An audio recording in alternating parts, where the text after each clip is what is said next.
What I would like you guys to do for a moment is I want you to think back, and this might have been a month ago, or this might have been 25 years ago.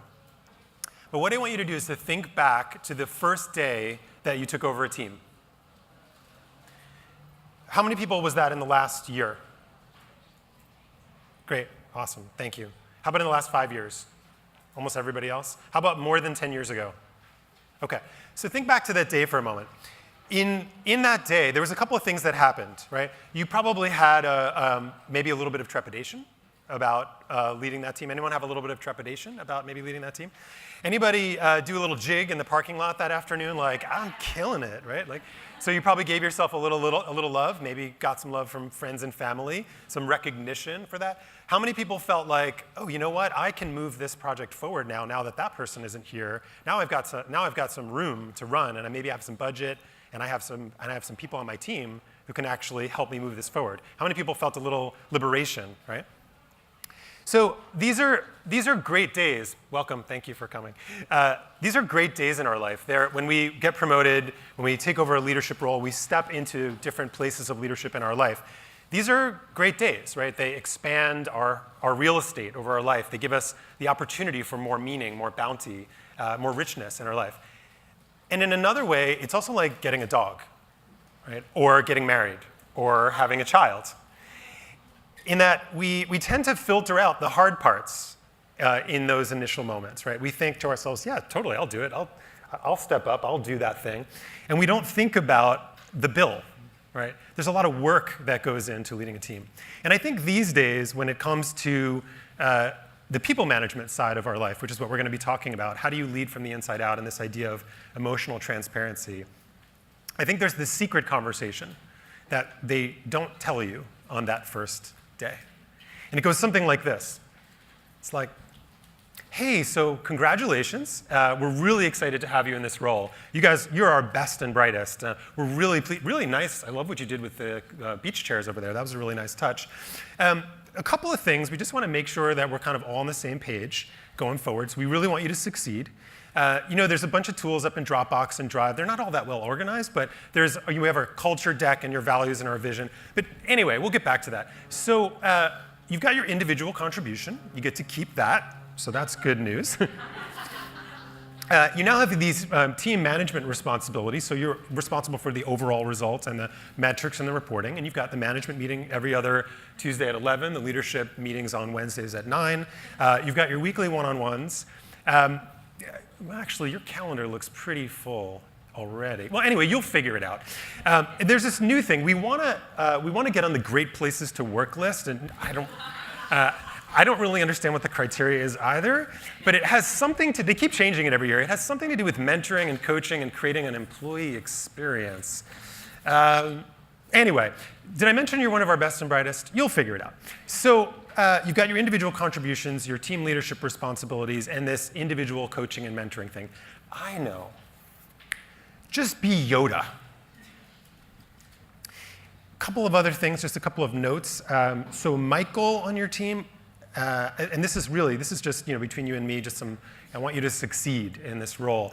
So Michael, I don't think it was the best move for him to make, but he got a little bit of a raise last month, and he picked up a beach house on Maui, and he bought a Tesla.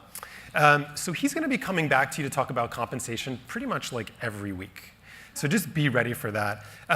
Jennifer, she's really a bright, rising star in the organization. The thing is, she's not so psyched about the prospect of working for you. She kind of thinks that she should have got the job, and honestly, we were on the fence. It was pretty close between the two of you. We really need her to stay, right? We can't afford to lose her. So just, give her one of those employee experiences. Just make her see the silver lining. Help her see that this is actually the best thing for her, right? That she gets to stay and develop her next level of leadership skills. And Kevin, he's really good engineer. The thing is, he never updates Asana, and he almost never shows up to meetings. He's a really good engineer, but when he does show up to meetings, sometimes I kind of wish he wouldn't, because he talks over people in meetings, especially women. I know these days it's like, whew. But anyway, if you could just teach him some social skills and help him transition into adulthood, that would be really great. So So your individual contributions, your team leadership responsibilities, and this coaching thing, some light financial advice, a little bit of career coaching, and then just, be a mentor. Just be like a big brother to Kevin. We'll see you at the annual review. So, again, like I said, I don't necessarily plan to stay up here for the whole time, but I just wanted to start, if we want to solve this thing, I think of myself as a practical idealist, right? There's a million, how many know how many leadership books there are on Amazon? Take a guess. 10,000. More, how many? 50,000. Over 35,000 books on leadership. Do we think that we need more ideas about leadership? And I'm one of those 35,000. The book is on the table. I hope you'll take a copy. But we don't need new ideas. We need to figure out how. How do we do this? What do we do? It's Tuesday and it's 11:36, and we're struggling and we're below the line, to use that beautiful metaphor from earlier. What do we do? What do we say? What sentence do we utter? What are the very practical implications of these wonderful, awesome-sounding ideas? What do we do with those values that we spent $50,000 on a leadership retreat weekend creating, and then we say things like, well, sense of urgency, excellence, accountability, integrity, and then it's not integrous, and it's not inclusive, and it's not. What do we do? Do we just repeat the values? Do we say, well, we really strive for excellence here? How many times do we repeat the same value? What do we do? That's what we're going to talk about.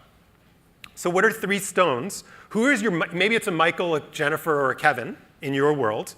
Maybe it's a team dynamic, right? But I want you to, just for a couple of minutes, I want you to write down what are the 3 stones that you've picked up? I'm going to expand this metaphor a little bit. Each one of these is like a stone that full disclosure, I'm trying to take an 8-hour workshop and condense it into 49 minutes for y'all. So there was a little more build up here. But if you think about these, let's take the example for Michael before you start writing. So we tend to think of these things as one-offs. Like Michael's our guy who picked up a Tesla, maybe not making some good financial decisions in his life. We're not his financial advisor, right? But we're now responsible for somehow dealing with the choices that he has made in his personal life, right? And so we tend to think of them, we sort of say like, oh, well, that's just Michael, right? But it's not, right? Because what happens after Michael? We know that Michael always wants to talk about compensation. Do we just leave it there? No, we go home and we talk to our husband or wife or boyfriend or girlfriend or friends, anyone who will listen. Oh, I got this guy. And it's like every week. I mean, come on. You don't make that much money, dude. That was not a good move, right? So it's like a little stone that we put in our backpack. And it's not that big a deal. It's not the end of the world, but it's this little stone, this little emotional weight that we put in our backpack, right? But does it stop there? Do we think that we're the only one that Michael is coming to talk with about compensation? Who else is Michael going to talk with about compensation? Everyone who will listen and people who will not listen, right? Everyone, right? And there's 2 responses, right, in those moments. What are people, when Michael comes to them to talk with him about his grievances, about compensation, what are their responses? There's at least 2. What's one? Me too, right? Maybe I should be advocating for more compensation, right? Or, shut up and get back to work, right? That might be the other one, right? But there's a little weight for the people on the team. They're a little bit okay, there's some psychological element that they have to deal with. And pretty soon, and if you have been in a room like this, these conversations snowball, right? Where all of a sudden we're in a room of leaders in the organization and we're talking about reinventing compensation, right?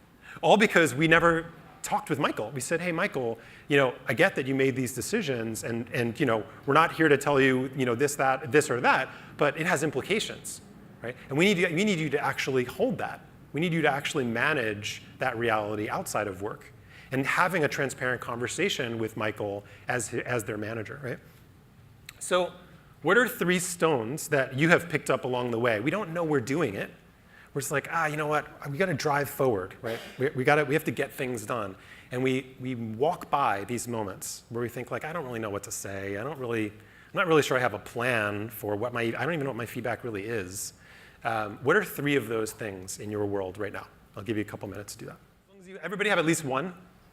Okay, turn to the person next to you, and I want you to share what that thing is. And if you're the person, don't go into solution mode. Just listen and hear them out, and make sure you share at least 2 with the person next to you. What are two stones that you're conversations I don't know how to have right now, where I feel like I had and it's not going anywhere? A couple of people, I would love to hear. What was on your list? What are a couple of stones or pebbles or boulders? What are some of the things that you picked up along the way that you didn't realize? Yeah, in the back. Dealing with passive-aggressive people. Passive. Who don't report to you and who are actually above you. Okay, passive-aggressive people above you in the organization. Thank you. What's the level? Is it like 1 annoying and I can kind of, or is it 5? This has to change like tomorrow. 5 and above. 5 and above. Great, thank you. Who else? Yes.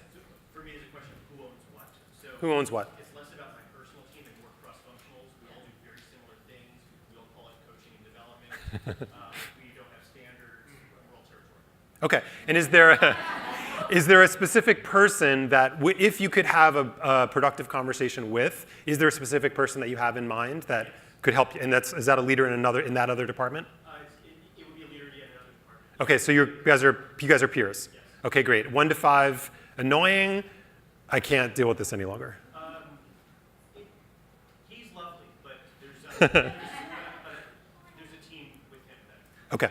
Okay, great. A couple more. Yeah, in the back. So I sit on the executive team, and there is an executive that time and again is always trying to infiltrate change, but is really set in their ways. Okay. And we're always kind of coming back to the same conversation. I've been there 3 years now, and it's always been on the docket. So Okay, same conversation over and over again. Your level of frustration, despite your beautiful smile, pretty high. I'm in HR, so I just I open up but I would say it's a 6. I want to solve it. Yeah, got it. Okay, 1 or 2 more. Yeah. The one I have, and it's me, is we need to come save you, right? You need to be saved. We need to do this work for you that you haven't learned about. Sorry. Okay, so the piece is you need to do this thing. We're going to come save you. We're going to rescue you in this drama triangle. We're going to rescue you, and I'm going to judge you for it, right? Or the team is going to feel something about having to always do the work as opposed to that servant leader. Great, beautiful. Teaching you to do it. Thank you. And we say, is that pervasive? I know you said it was you personally. Is this something you've known about yourself or are you saying you're on the receiving end of that? No, we're doing it. You're doing it, My okay. team is, following my lead on that sometimes. Okay. So, yeah, that's All a right. great growth piece. Great. 1 more? Yeah, Sarah. My old friend Sarah. Hi. Organizational structure, hierarchy, that results in me. Organizational structure and hierarchy that results in me feeling and being talked down to Being around talked down to. professional expertise. Okay. And I just sang it. My heart is like, "Urgh." So I'm going to say I thought it was a 3, but I'm going to put 5. Okay, thank you. And that's a great, right? Like we're going to talk about how that happens. So we'd say this thing, right? But they're good at their job, right? While they can't manage their time or don't manage their time, they don't respond, you send them. How many people, you check your sent folder, did I send them that email? Anybody have that experience, right? With people on their team? Covering up for skills gaps, it's related to what you were talking about. People who say yes to a project and then they're on that project and realize they have no training, they don't know how to do that thing. They've never been trained in that piece of technology or they don't have that skill. How many people have ever heard, oops, I'm sorry, it'll never happen again? Yeah, world's most money-back guarantee that it will, right? No learning, right? There's no space for no learning. How about being okay with okay work? Yeah, being okay with okay work. Managing around bullies? Managing around bullies, right? Okay, so, yeah, yeah, I've had my share. So we do this weird thing where we say they're good at their job, yet they're causing all of these problems for the people around them. And we have this bizarre compartmentalization that we do. I think we're on the pathway of healing it as a business culture, and the folks at this conference I think are at the forefront of that, is to say, wait a second, no. They're good at the technical elements of their job. They're a good marketer. They're a good engineer. They're maybe a good salesperson. They're good at customer service. They're a good financial operator. But when it comes to being a responsible member of our culture and adhering to how we show up for one another, they're not good at their job. And that's where we need to help them. That's where we need to start asking questions and saying some different things that we haven't said before. So, as I alluded to earlier, we tend to compartmentalize. We say, well, I've got my individual contributions, I have my team responsibilities, and now I have to coach and mentor because I got to get on that great places to work list, right? What if it was the one conversation? What would that look like? What if we stopped compartmentalizing and we said, okay, I'm going to stop powering through my day. I'm going to actually take care of myself a little bit better. I'm going to give some of those stones back to the people who can actually do something with them, because I can't. Right? And so there's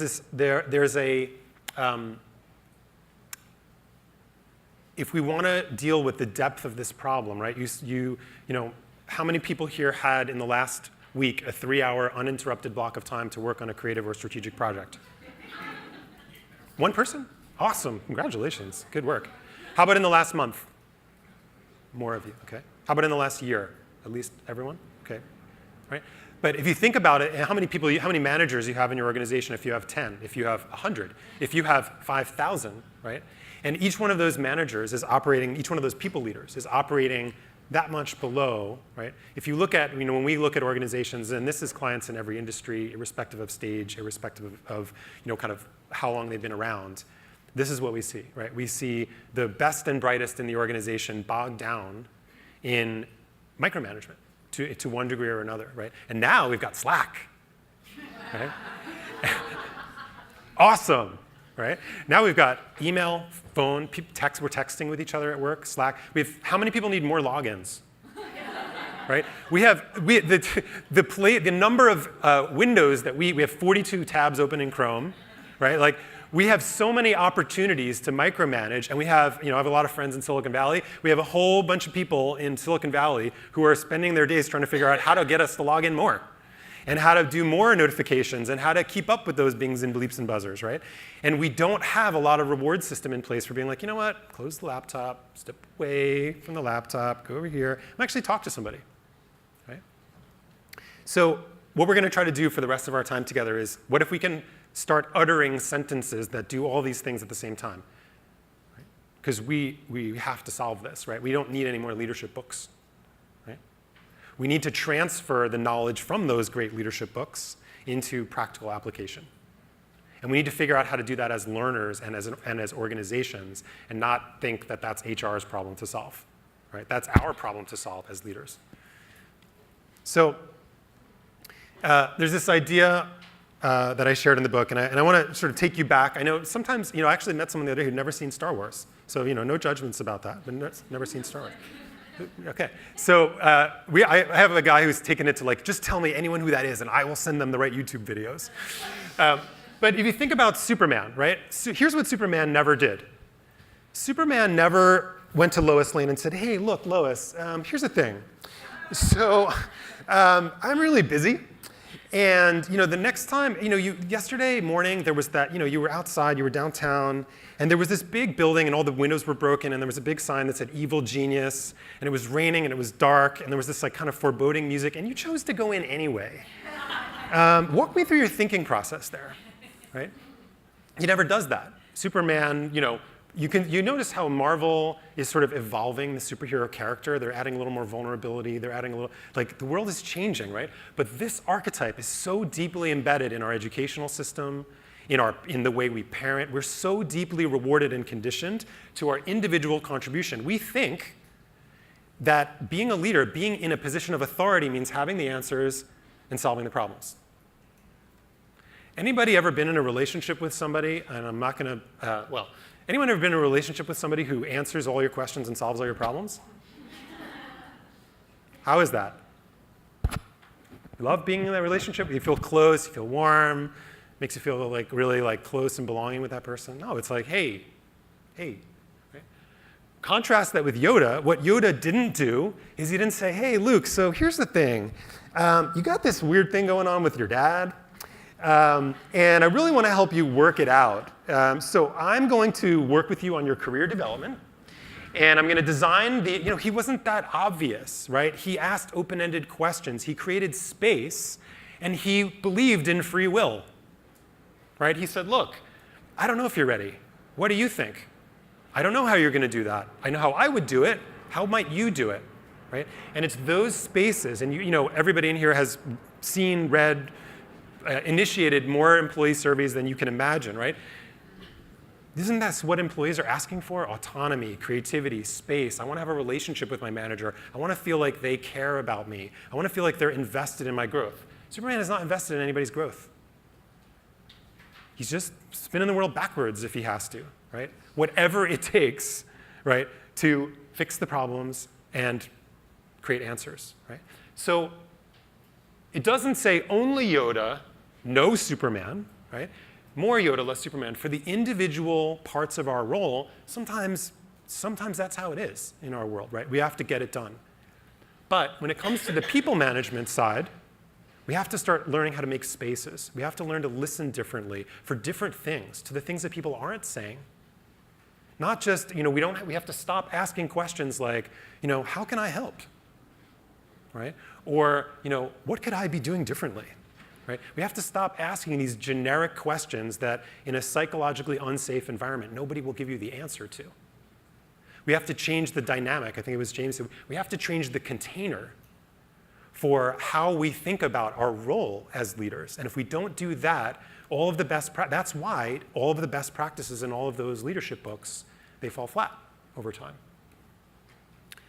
So one of the things that I hate about leadership and management training in general, and I'm only about 6 years in this industry, so I'm not a lifer, at least not yet, is I think we spend way too much time talking about why employees want this stuff. And I think we need to spend way more time talking about why leaders will benefit from this stuff. How is it going to help you in your career? So what I want you to do is to think about right now, those stones, those things that you put down on your list and you shared with your partner, what are the impacts? Put aside their intentions. Almost everybody shows up to work with good intentions. There is not a shortage of good intentions in your organization. There's a shortage of awareness of the secondary impacts of our intentions, of those good intentions, right? So I want you to just be specific, right? I told you guys I'm practical idealist, practical. So what's one personal impact, one impact to the team, and one organizational impact of that dynamic? So let's say I've got somebody on my team who's like really struggling with managing their time, right? Now I want you to write down, how is that impacting you personally? How is that impacting the team? And how is that impacting the organization? A couple minutes to do that. Do that for at least one. If you write fast, you can get two. Okay, so while people are finishing up, keep going if you're working. But we'd love for somebody to share with me, walk me through what was the situation and what impacts did you find? Yeah. Yeah. Hi. So my stone was that I have not effectively given communication or feedback to my direct report about how she's not. She works remotely and she's not really plugged into what's happening in the rest of the business. And I haven't really given her direct feedback about that or focused on that very much. Okay. And the personal impact is that it makes me a bottleneck, which puts stress on me, and it makes me look really ineffective. Okay. Great. Which was not great that it's that way, right. but great awareness. That was recently brought to my attention, and I'm like, wow. So I'm working through this right now. Another thing is that it silos our team. I complain about our team being siloed, but this is part of the problem. And also on an organizational level, she's brilliant, and the whole company could be better if she knew what was going on. So I'm actually this situation is preventing us from growing in ways that I want to see us grow. Great. Okay. Thank you so much. At least one more, like that. That was a tough act to follow. Thank you. Yeah. So I lead learning and development at a company, and I'm creating a solution by function. But one of my functions, our engineering function, is deciding to go their own way. And I have not had a conversation with the lead of this function to sort of enroll them in the global solution that we're trying to create. Okay. So for me, this person sort of creating their own solution makes me feel like I'm not good at my job. Okay. And that we have low trust in our relationship. Okay. For the team, it makes the team feel as if they can always create sort of an individualized or tailored solution to their needs without sort of considering the rest of the organization. And it creates an inconsistent experience across the organization. Okay, great, thank you. Okay, so these two folks have started to talk about this. I want you to, we're gonna do this in small groups in a second, but this is an inconclusive list, right? But these are some of the impacts, and you've started to identify them on your list, right? So one is that it distracts us from high-value work. There are mental costs to holding on to those stones and sort of being over-responsible for the folks on our team. Emotional costs often will cause us to withdraw from relationships, right? Like, I feel like I'm, I don't know how to have this conversation, and we withdraw from the interface of relationships, understandably. Sometimes it takes a toll on our health, right? I've had that one, right? Anyone here have it ever take a toll on your health, right? We carry those weights, and again, it's because we can. Just want to remind, the reason why that happens is because you're in this room is because you care. It's not because you don't care. It's because you do. But there's not a lot of training for people who do care. Is like, okay, how do I not care less, right? But how do I manage that? How do I not go to that place of over-responsibility? How do I not become the emotional sponge for all of this stuff on my team and then pay the penalty, okay? And then, different people have different words for this, but spiritually, if you have a sense of disconnection, I don't feel like this is my place anymore. I don't feel that sense of belonging that people said in the morning that I really want to feel. I want to feel like I'm part of something that's having a positive impact. So as you think about those things, I want you to find a partner, somebody who didn't work with before, and I want you to coach them. And your mission is don't try to solve their problem. Don't solution. I just want you to listen. Practice your listening skills. What is it that they're saying? Hear them out. Well, I got this person who da-da-da-da, and I feel like the impacts are this. And then try to get below the surface with them. So I want you to stretch your coaching muscle. Don't give them the answer, but see if you can help them get below the surface of what they're saying to a deeper level. That's your goal. And we're going to do, let's see, we're doing really well on time. So we'll do about 2 to 3 minutes per. So I'll let you know when it's about 2 to 3 minutes, and we'll switch. So each person has an opportunity. Try to coach. Yes, your question? Yeah. Oh, I was just asking, what do you mean by go underneath it? Oh, yeah. Explain again. Yeah, so if you hear somebody sharing an example of, what was your name in the back? I'm sorry.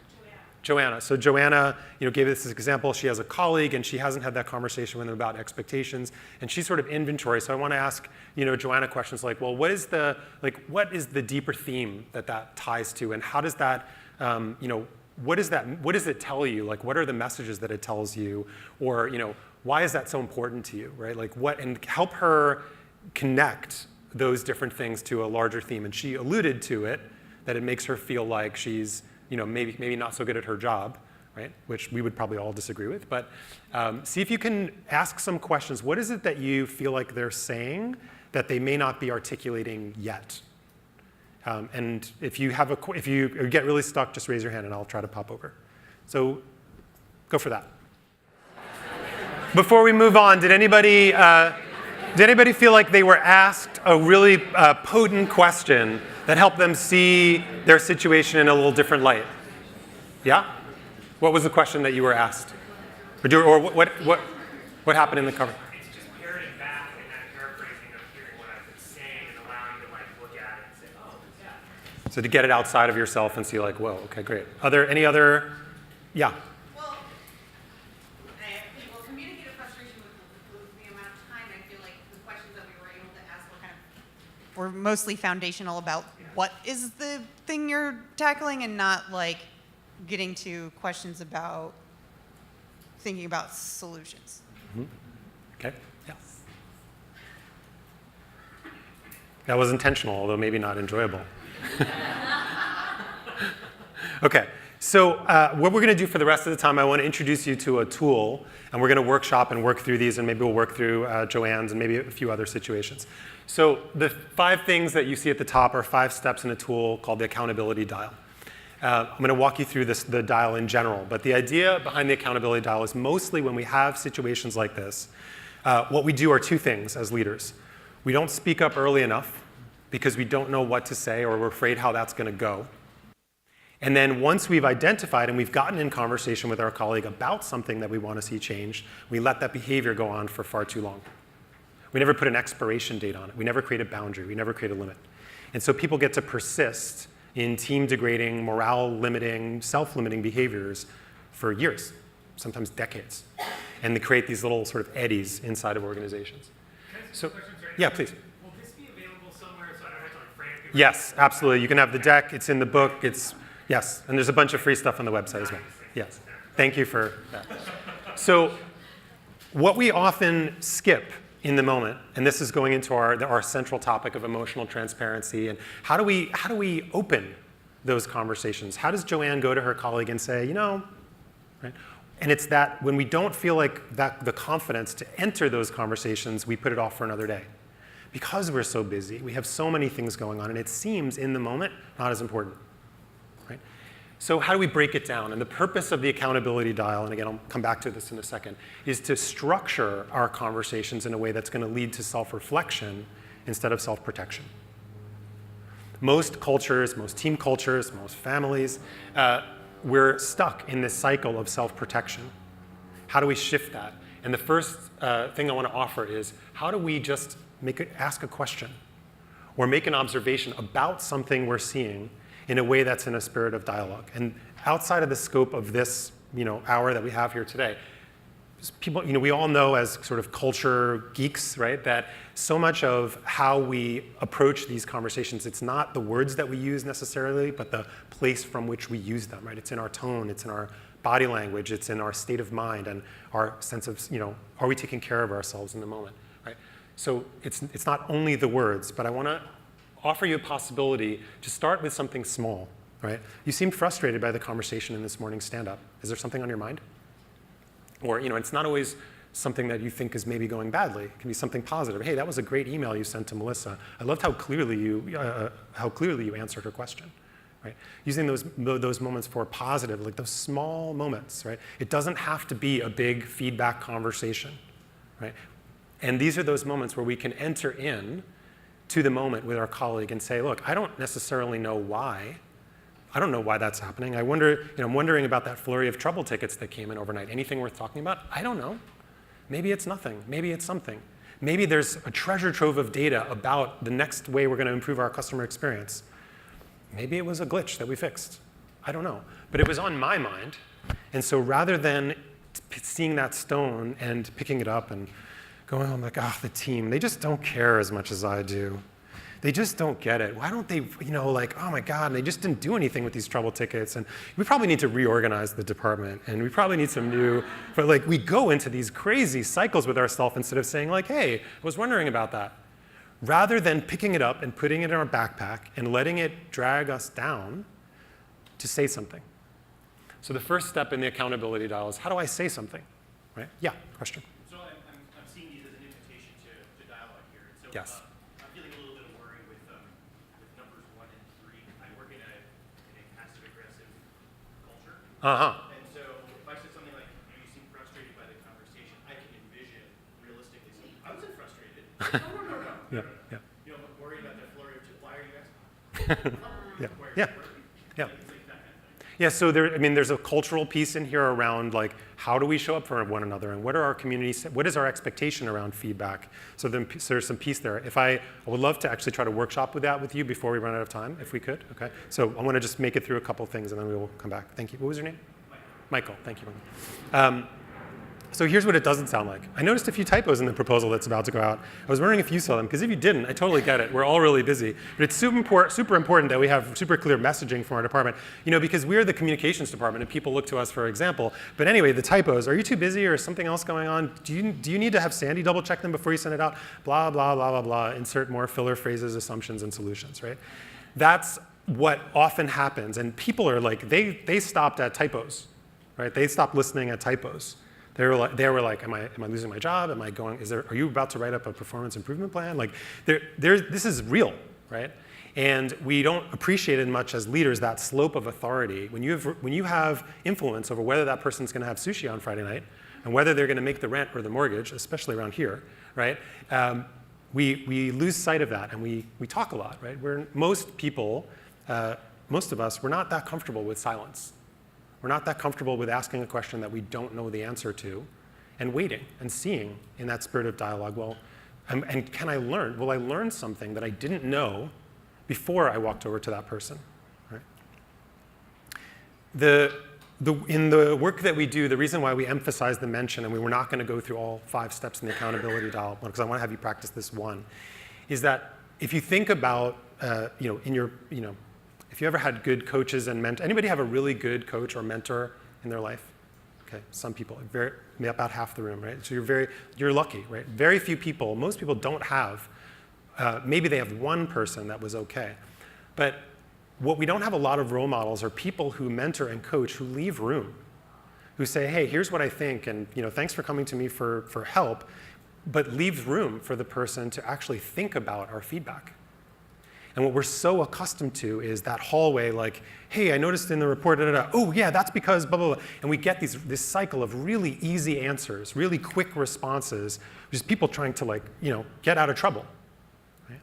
And so for people in this room, if psychological safety, if that term doesn't work for you, you could say trust, you could make it about relationships. But oftentimes if we want to create dialogue, we say these things as leaders, we really want to have a two-way conversation. But we don't create a space that actually enables that. So how do we do that?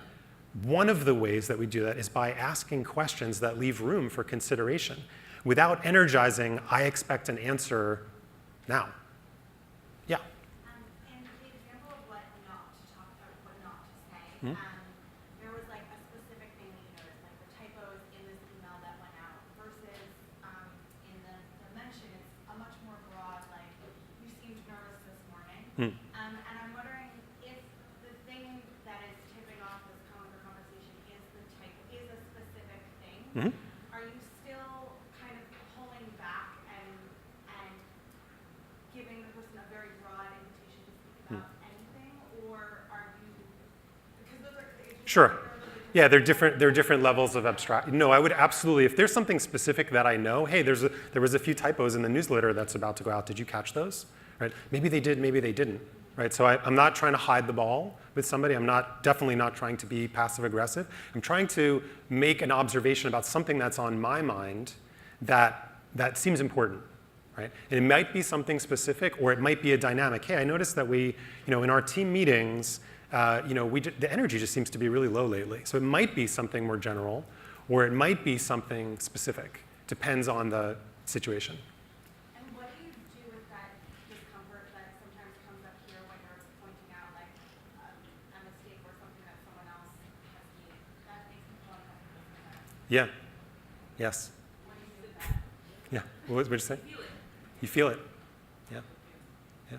And that's one of the there are a lot of different ways to talk about this, but that is one of the elements of being in a leadership role, is being willing to sit in that discomfort of this wasn't good enough, right? And being able, there's a lot of different strategies and techniques we could talk about, but ultimately it comes down to being able to embrace a little bit of that emotional discomfort.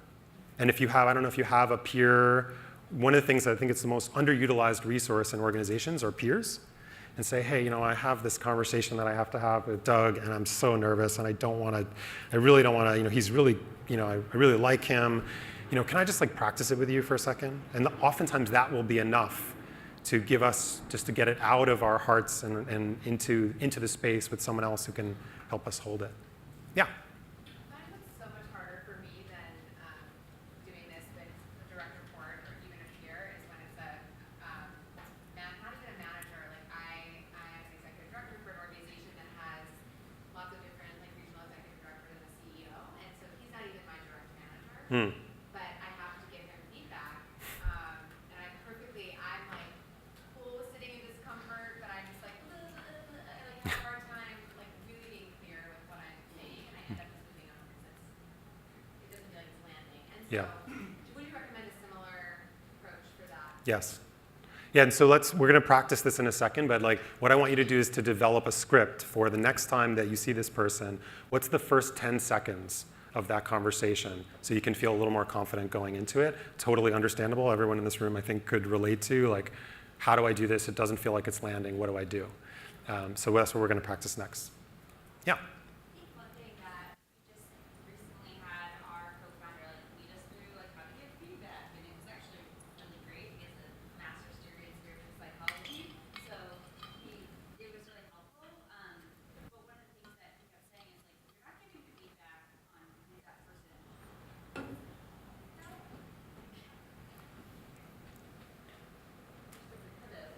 Okay. I'll try to repeat it if I can. You're not giving feedback on who that person is and like their personality and like at their core. You're giving feedback on typos. And so to be able to separate those two things, so that it doesn't feel so It's a really important point, and I think it leads to something that we're not talking about here is what are the expectations, right? Most employees, and this is really ripe territory for bias, is if we don't have an objective expectation of what excellence looks like in that role, then our feedback can be really arbitrary. So we might give feedback about typos to one person, but we might not give it that same feedback to somebody else. So it's really important that we focus on creating the clear expectations as well of what we want from that role. So this is directly speaking to, I have a direct report and I have something that I want to say and I don't know how to say it. 10 seconds or less. Keep it small, keep it bite-sized, leaving space. The idea is to minimize the energy of authority. You're the boss, they know you're the boss, you don't have to announce it. Right? And we do this with our body language, right? There's a lot of different, if we maybe you can try this with your iPhone, this is only for you, or your smartphone, to videotape the thing we're gonna do next. There's a lot of epiphanies that we can have. I've had people say, like, I never realized, every time I go to one of my employees, I take a step into their physical space. I never realized that I did that, or I never realized that I cross my arms every time, or I never realized that I always apologize before I give feedback. Right? These are these things that we've picked up along the way to deal with these uncomfortable situations. So what can you do to hand one stone? That's what I want you to come away with from today, is I want you to practice. We have a few minutes left. What can you do to hand one stone back to one person? And I want you to write a script, 10 seconds, the next time you see, I didn't catch your name, the next time you see that person, based on this idea, what can I say that's bite-sized, that's true for me, that's transparent about what's going on? And then we're going to workshop those. So what's the first line? Don't worry about the rest of it. Don't worry about what the solution is. What's the first thing that you could say to this person that you haven't yet said? So take a couple of minutes to do that.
Anybody have one while people are finishing?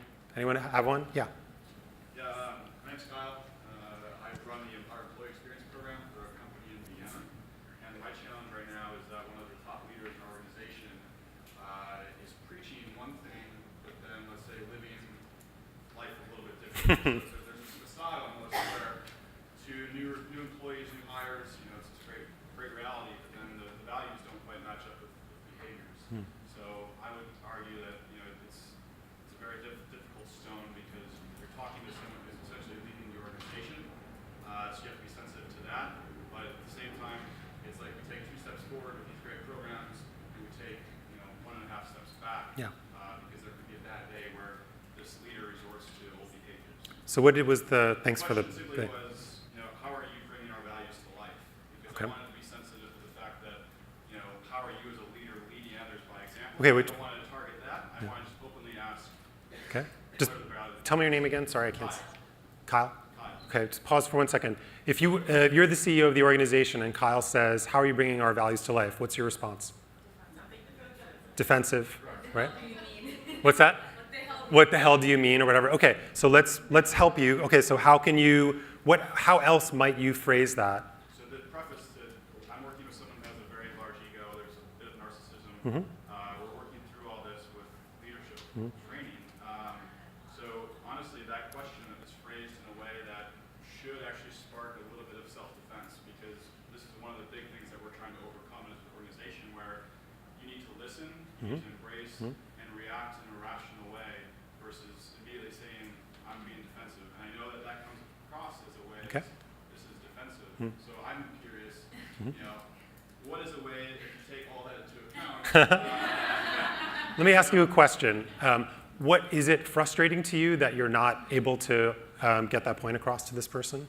it's extremely frustrating. Okay. And that, it's a roller coaster where some days he embraces, some days it's Okay, so how can you, and I'm open to other people in the room contributing to this, of course, but how can you speak to, before, rather than repeating what it is that you want him to do, that you think you're probably right, that he does need to do that, rather than repeating that, how can you speak to the situation that you find yourself in starting the conversation with him?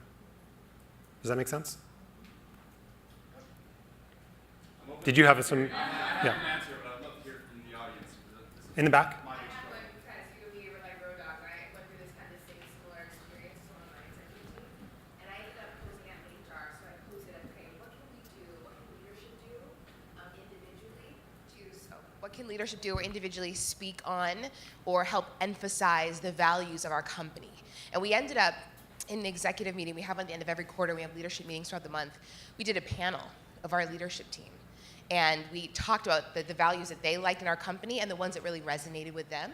And we had those people, and after, we had like workshops, like, okay, you believe this is one of the values you have, like HR, we did like a little kind of sit down and talk. And then we ended up using that and showcasing that individual leader to the company. What's really cool too is we did, and again, anonymous things where we figured out, okay, these are the values of our company, which leaders in the company best breathe or live this. And it was interesting for the leaders that their names didn't appear. It opened up a whole different conversation as to why they weren't in the conversation. So. Okay, thanks for that. Kyle, I want to ask, what if you said something to the effect of, this is a little bit of an awkward conversation for me. I feel like I'm in my role. Part of my role is to talk about our values, and I've been struggling to kind of articulate that perspective with you. Do you have a little bit of time later this afternoon to try to open up that conversation a little bit? So what has happened is there's been multiple attempts, I would say, at addressing that in different ways. And yes, it's had conversations like that. Thank you. But what it always resorts back to is this person wants to hear themselves talk about actually how they are living in our values and actually how they are setting the right example. So it goes from self-defense to immediately, I am doing this actually, and you're wrong, and so your opinion, isn't right. Yeah. But yet, I'm kind of speaking from the voice of the organization because I am that person that people come to. So I'm kind of bridging the gap between the leadership and our people, and so it's difficult because you hear from the people, and then you have this conversation that kind of contradicts exactly what it is. So we're running a little bit out of time, but I want to just give you a reflection. This is where sometimes we find ourselves in our career, where if we feel like we try a couple of things and it doesn't work, right? My interest is in what's best for Kyle in this moment, and if you've made some attempts and it doesn't move, and that's the purpose of the other stuff. How do you accelerate that conversation in such a way where you feel like you're in good conscience with yourself, you're trying to make the change, but you're not being over-responsible? Like, if this person is never going to change, and you try and you're respectful and you bring yourself to the interface of that relationship, then there's a point at which you're going to leave and you're going to do something else with your life.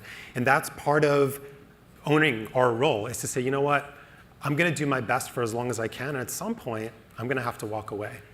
And so to structure, rather than us continuing to kind of try to push down a closed door. Right? So I want to leave this up.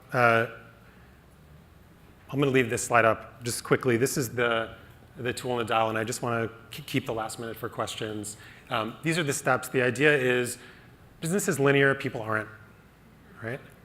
So we have to find a way to have conversations, one step forward. Okay, well, I tried that, it didn't quite work. Let me try it again. Let me work on the communication in such a way where I don't pull away, because we look at this idea around disengagement and we think, well, that's happening somewhere else.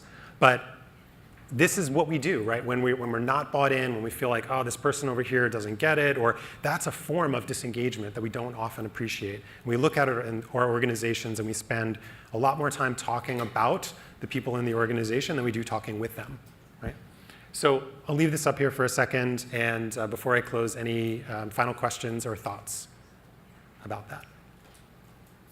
I have a question. Yeah.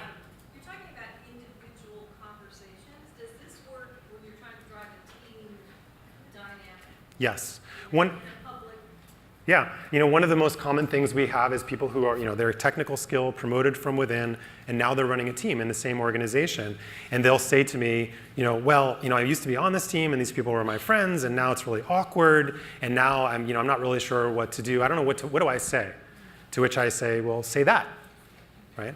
And wait, what? Like, I can't say that, right? And that's the vulnerability. That's vulnerable, it's transparent, it's authentic, and it took you 8 seconds.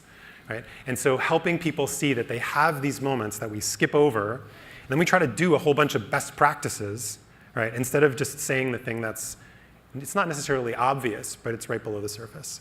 So in team communication, and again, that's the art of it, right? Like, which conversations need to be one-on-one, which conversations need to be in a group. The one thing that I'll say in closing is the most effective tool that we can, from my perspective, the most effective tool that we can implement as leaders is to not tell people what we are going to do, but to own how we contributed to where we are today. And that's what leaders don't do often enough. That's where our fear gets the better of us. Instead of saying, hey guys, I want to change the way we do feedback and conversations, and I'm not really sure how it's going to look, but that's what I'm working on. That's the transparency that people want. It's not information. They don't want to see the balance sheet. That's not what they're asking you for. What they want to know is that you're a human being who's also working on themselves and is open for that to be a two-way dialogue. Thank you guys so much. I know it was fast. I'll be around for a little bit. Thank you.